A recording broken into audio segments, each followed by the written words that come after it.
सभी को praise the Lord, सभी को जय मसीह की। आशा करता हूँ कि आप सभी ठीक होंगे। मैं जीसस बॉय आपके सामने फिर से एक नई बुक्स लेके आया हूँ। आज हम इब्रानियों की किताब के पीछे जो याकूब की पत्री आती है, हम उसके ऊपर आज हम स्टडी करने वाले हैं। उसके ऊपर हम वॉइस सुनने वाले हैं। जो वचन है परमेश्वर का है और वॉइस एक मेरी है। आज हम पूरा इंट्रोडक्शन और कितने अध्याय है वो सिर्फ आपको मैं बताने वाला हूँ इस बुक्स में। और आप इसे चलते फिरते काम करते समय, हर कहीं जाते समय आप इस बुक को सुन सकते हैं, क्योंकि ये कलाम परमेश्वर का है। हालेलुया। तो हम स्टार्टिंग में हम इंट्रोडक्शन आपको बता देता हूँ। हम जानते हैं कि पवित्र शास्त्र पवित्र आत्मा की प्रेरणा से रचा गया है, परंतु फिर भी याकूब की पत्री के समान बाइबल की बहुत सी पुस्तकें अपने मानवीय लेखकों को भी दर्शाती है।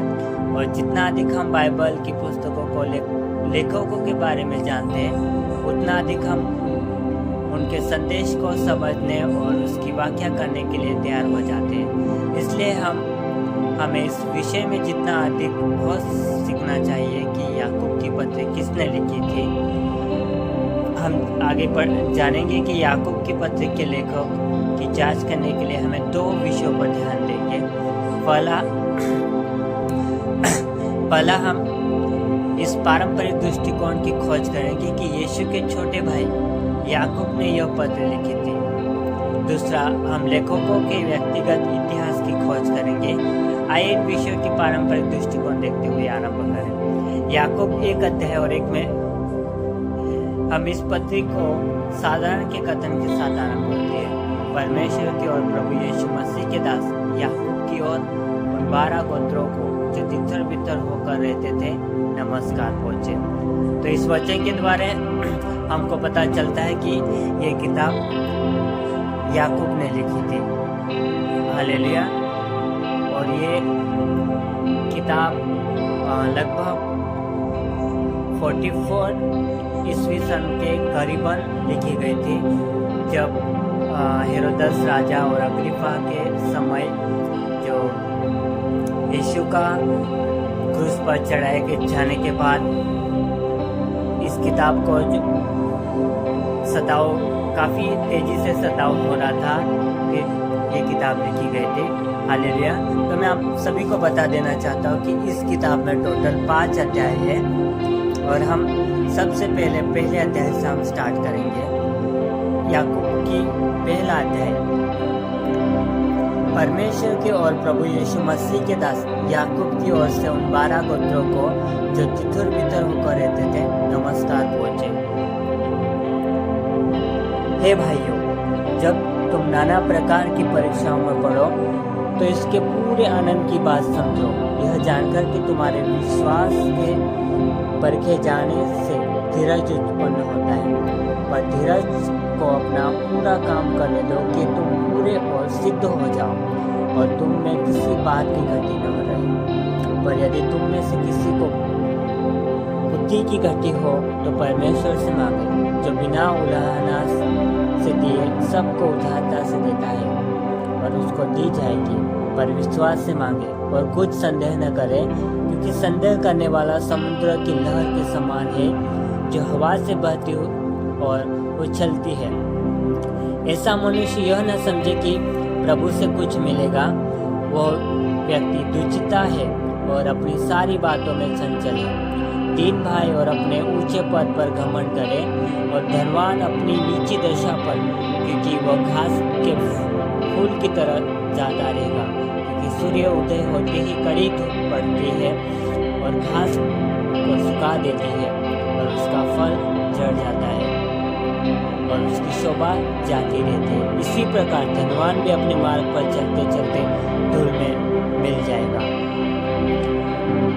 फर्क और प्रलोभन। धन्य वो मनुष्य जो परीक्षा में स्थिर रहता है, क्योंकि वह खरा निकलकर जीवन का वह मुकुट पाएगा जिसकी प्रतिज्ञा प्रभु ने अपने प्रेम करने वालों से की है। जब किसी को परीक्षा हो तो वह यह न कहे कि मेरी परीक्षा परमेश्वर की ओर से होती है, क्योंकि यह न तो बुरी बातों से परमेश्वर किसी की परीक्षा हो सकती है और न वो किसी की परीक्षा आप करता है, परंतु प्रत्येक व्यक्ति अपनी ही अभिलाषा से खींचकर और फंसकर परीक्षा में पड़ता है।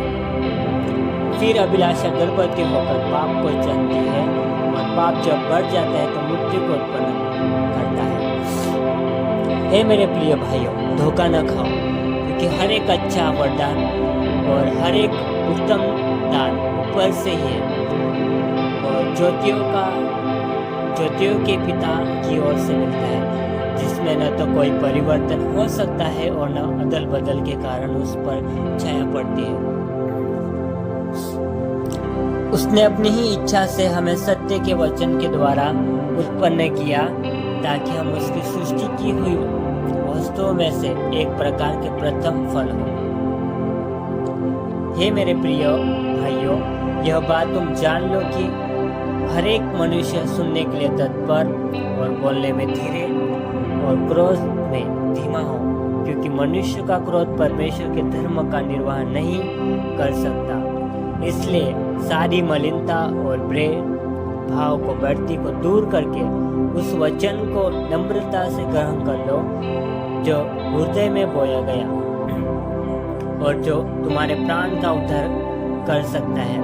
परंतु वचन पर चलने वाले बनो और केवल सुनने वाले ही नहीं जो अपने आप को धोखा देते हैं, क्योंकि जो कोई वचन को सुनने वाला हो और उस पर चलने वाला न हो तो वो उस मनुष्य के समान है जो अपना स्वाभाविक मुंह दर्पण में देखता है, इसलिए कि वो अपने आप को देखकर चला जाता है और तुरंत भूल जाता है कि मैं कैसा था। और जो व्यक्ति स्वतंत्रता की सिद्ध व्यवस्था पर ध्यान करता रहता है, वो अपने काम में इसलिए आशीष पाएगा कि सुनकर भूलता नहीं, पर वैसा ही काम करता है यदि कोई अपने आप को भक्त समझे और अपनी जीभ पर लगाम न दे पर अपने हृदय को धोखा दे तो उसकी भक्ति व्यर्थ है। हमारे परमेश्वर और पिता के निकट शुद्ध और निर्मल भक्ति यह है कि अनाथों और विधवाओं के क्लेश में उसकी सुधि ले और अपने आप को संसार से निष्कलंक रखे।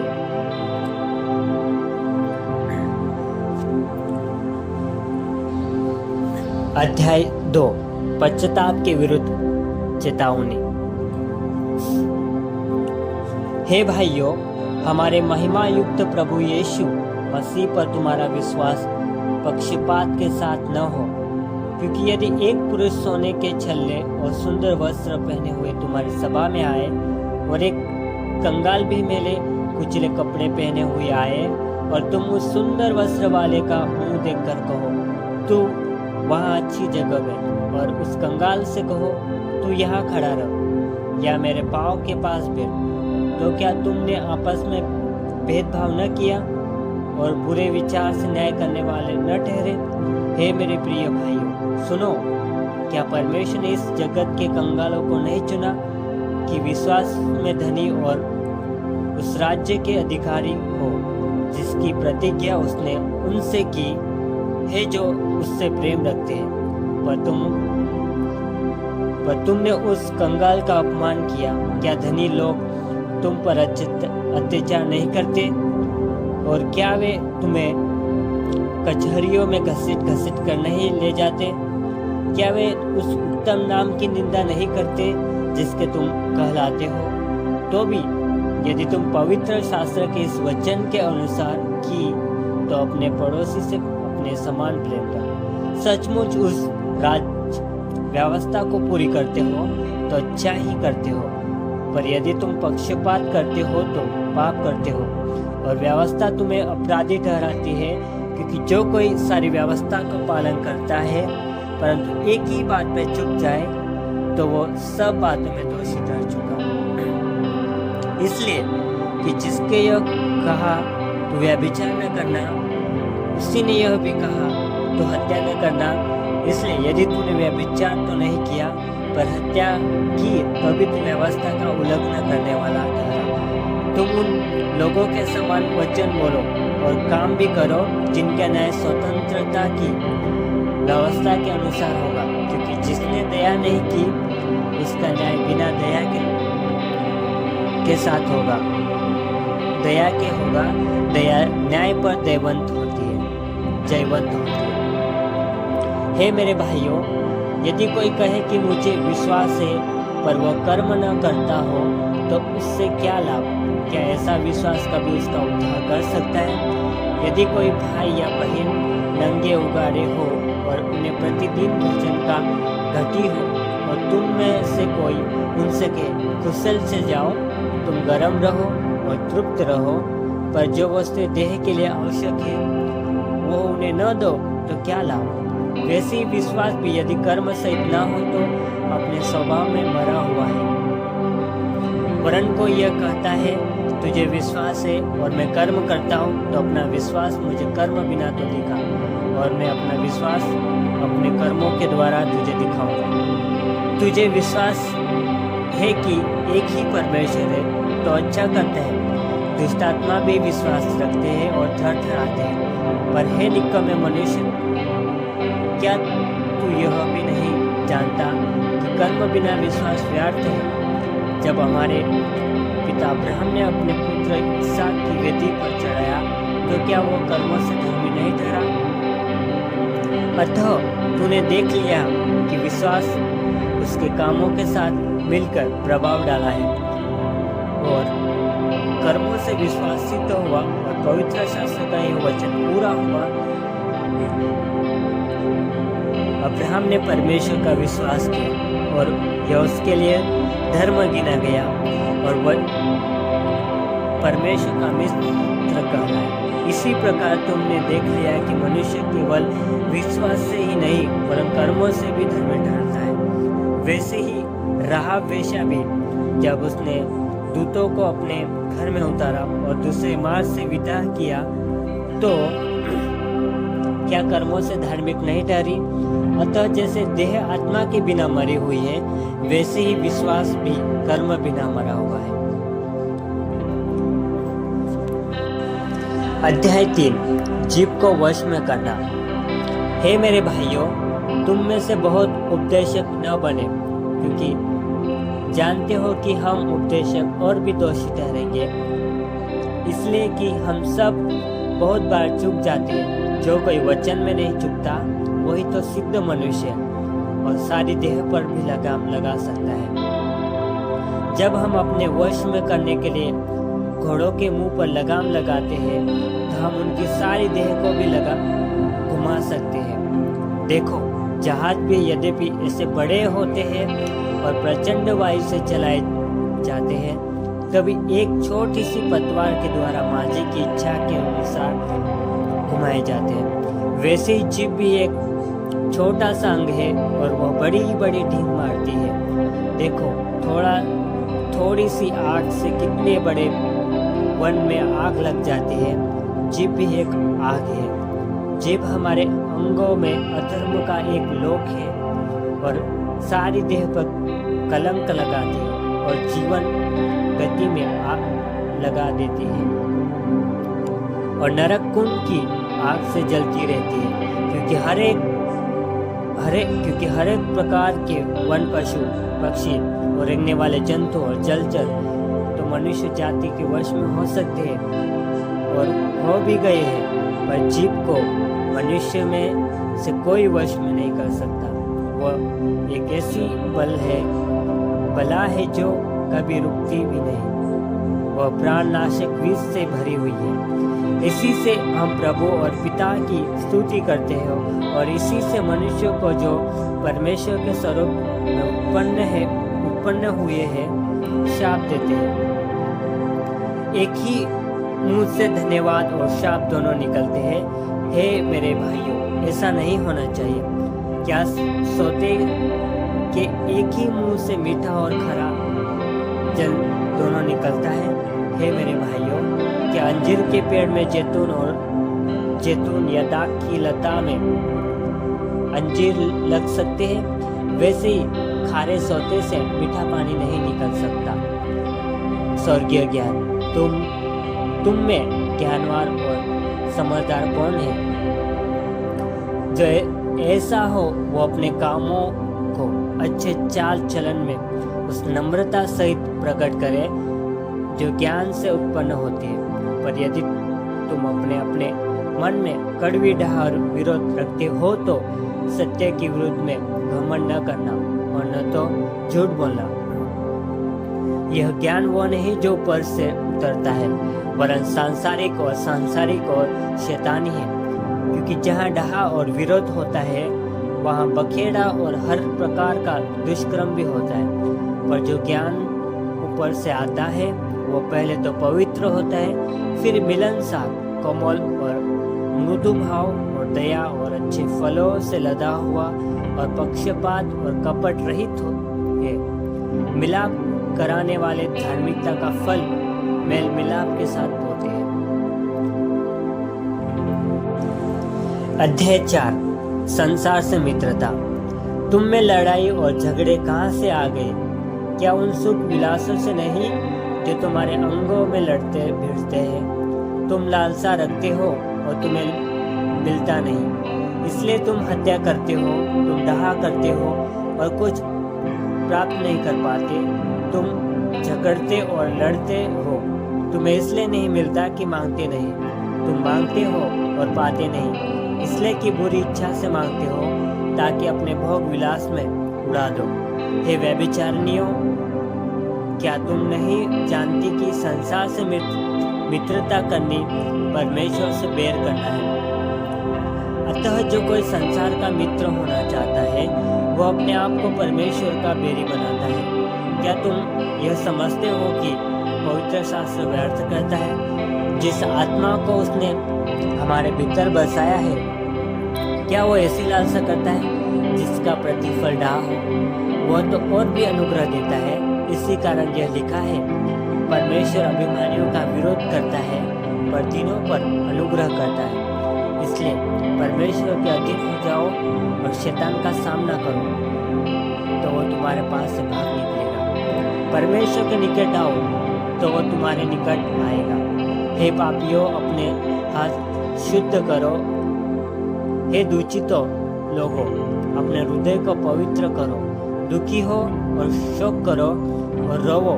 तुम्हारी हंसी शोक में और तुम्हारा आनंद उदासी में बदल जाए। प्रभु के सामने दीन बनो तो वो तुम्हें शिरोमणि बनाएगा। हे भाइयों, एक दूसरे की बदनामी न करो। जो अपने भाई की बदनामी करता है या भाई पर दोष लगाता है वो व्यवस्था का बदनामी करता है और वह व्यवस्था पर दोष लगाता है। और यदि तू व्यवस्था पर दोष लगाता है तो तू व्यवस्था पर चलने वाला नहीं पर उस पर हाकिम ठहरा। व्यवस्था देने वाला और हाकिम तो एक ही है जो बचाने और नाश करने में समर्थ है। पर तू कौन है जो अपने पड़ोसी पर दोष लगाता है? घमंड के विरुद्ध चेतावनी। तुम जो यह कहते हो, आजकल हम किसी और नगर में जाकर वहाँ 1 वर्ष बिताएंगे और व्यापार करके लाभ कमाएंगे और यह नहीं जानते कि कल क्या होगा। सुन तो लो, तुम्हारा जीवन ही क्या? तुम तो भाप के समान हो जो थोड़ी देर दिखाई देती है फिर लोप हो जाती है। इसके विपरीत तुम्हें यह कहना चाहिए, यदि प्रभु चाहे तो हम जीवित रहेंगे और यह या वो काम भी करेंगे। पर अब तुम अपने ढींग मारने पर घमंड करते हो। ऐसा सब घमंड बुरा होता है। इसलिए जो कोई भलाई करना चाहता और नहीं करता उसके लिए पाप है। हे धनवानों। अध्याय 5 धनवानों को चेतावनी। हे धनवानों, सुन तो लो, तुम अपने आने वाले क्लेश पर चिल्ला चिल्ला कर रहो। तुम्हारा धन बिगड़ गया और तुम्हारे वस्त्र को कीड़े खा गए। तुम्हारे सोने चांदी में कोई लग गई है और वह काई तुम पर गवाही देगी और आग के समान तुम्हारा मांस खा जाएगी। तुमने अंतिम युग में धन बटोरा है। देखो, जिन मजदूरों ने तुम्हारे खेत काटे उनकी वो मजदूरी जो तुमने धोखा देकर रख ली चिल्ला रही है और लौने वालों की दुहाई सेनाओं के प्रभु के कानों तक पहुंच गई है। तुम पृथ्वी पर भोग विलास में लगे रहे और बड़ा ही सुख भोगा। तुमने इस वक्त के दिन के लिए अपने हृदय का पालन पोषण करके उसको मोटा ताजा किया। तुमने धर्मी को दोषी ठहराकर मार डाला, वो तुम्हारा सामना नहीं करता। दुखी में धीरज धरना। इसलिए हे भाइयों, प्रभु के आगमन तक धीरज धरो। देखो, किसान पुत्री का बहुमूल्य फसल की आशा रखता हुआ प्रथम और अंतिम वर्षा होने तक धीरज धरता है। तुम भी धीरज धरो और अपने हृदय को दृढ़ करो, क्योंकि प्रभु का आगमन निकट है। हे भाइयों, एक दूसरे पर दोष न लगाओ ताकि तुम दोषी न ठहरो। देखो, हाकिम द्वार पर खड़ा है।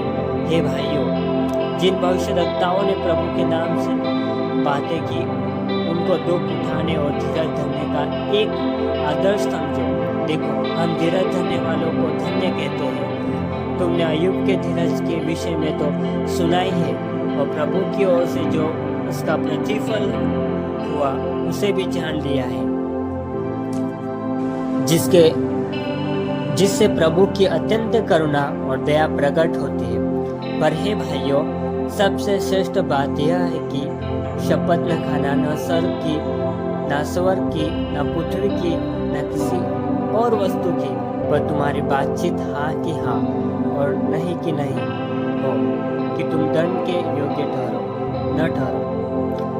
प्रार्थना की शक्ति। यदि तुम में कोई दुखी है तो वो प्रार्थना करे, यदि आनंदित है तो वो स्तुति के भजन गाए। यदि तुम में कोई रोगी है तो कलीसिया के प्राचीन को बुलाए और वे प्रभु के नाम से उस पर तेल मल कर उसके लिए प्रार्थना करें, और विश्वास की प्रार्थना के द्वारा रोगी बच जाएगा और प्रभु उसको उठाकर खड़ा करेगा। और यदि उसने पाप भी किए हैं तो उनकी भी क्षमा हो जाएगी। इसलिए तुम आपस में एक दूसरे के सामने अपने पाप को मान लो और एक दूसरे के लिए प्रार्थना करो, जिससे चंगे हो जाओ। धर्मी जन की प्रार्थना के प्रभाव से बहुत कुछ हो सकता है। एलिया भी तो हमारे समान दुख सुख भोगी मनुष्य था, और उसने गिड़गिड़ा कर प्रार्थना की कि मेघ न बरसे, और 3.5 वर्ष तक भूमि पर मेघ नहीं बरसा। फिर उसने प्रार्थना की तो आकाश से वर्षा हुई और भूमि फलवंत हुई। हे मेरे भाइयों, यदि तुम में कोई सत्य के मार्ग से भटक जाए और कोई उसको फेर लाए, तो वह यह जान ले कि जो कोई किसी भटके हुए पापी को फेर लाएगा, वह प्राण को मृत्यु से बचाएगा और उनके पापों पर पर्दा डालेगा। हालेलुया, आमीन। परमेश्वर आप सभी को ब्लेस करें। हमने पूरी किताब याकूब की किताब हमने पढ़ा है। इस किताब को आप कहीं भी काम करते समय सुन सकते हैं और कहीं भी। ओके, परमेश्वर आप सभी को ब्लेस करें। चैनल को, आप चैनल में नए हो तो चैनल को जरूर सब्सक्राइब कीजिए और ज़्यादा से ज़्यादा शेयर करें इस चैनल को। God bless you. परमेश्वर आप सभी को सारे वचन के द्वारा ब्लेस करें। आमीन।